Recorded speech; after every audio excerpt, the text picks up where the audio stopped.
Hi, Algebra. So today's lesson has you, it talks about using algebra tiles, which is something we don't do in class, and I don't teach. And the reason why I don't is because it takes a long time to actually learn this method, and it's honestly more confusing for certain students, so I don't want to add to the confusion. But since you have time at home, this is great to kind of practice with, and for some students, this visualization will help you. So when you see the, I'll link this algebra tile simulation for you. But you want to, what you want to do is look at your trinomial here. I'm on the factor tab, and we're going to. I need 2x squared, and I'm going to need 6x's here. But I need to be able to rotate them, so I'm not going to add those yet. And then I need 4 of these single tiles here, and I need to try to form these so that they I need to play around with these so that they form a square. So maybe I'll try, let me see. And as you can see, some of these actually, it's kind of frustrating to figure out what's going to make a square. Oh, I'm seeing one right now. So if I do this, and then I'm going to rotate this back here, and I get these 2 here, oops, and then these 4.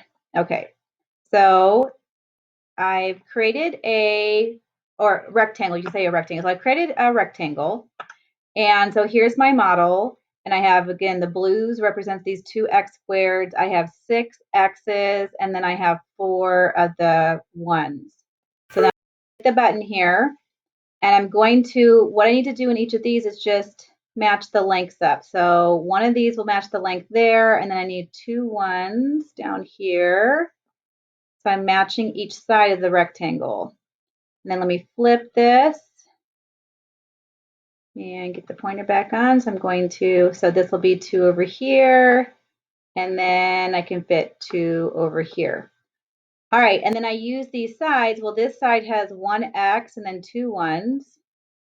So I will type in x plus 2 to represent that side.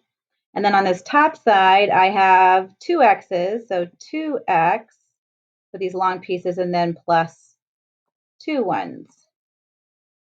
Okay, so this should be the factored expression. Check it, and it says yes. So this is a way to factor. Obviously, you won't be able to do this on a test or anything, but it may, for some of you, help you kind of visualize what's going on with these. Let me know if you have any questions.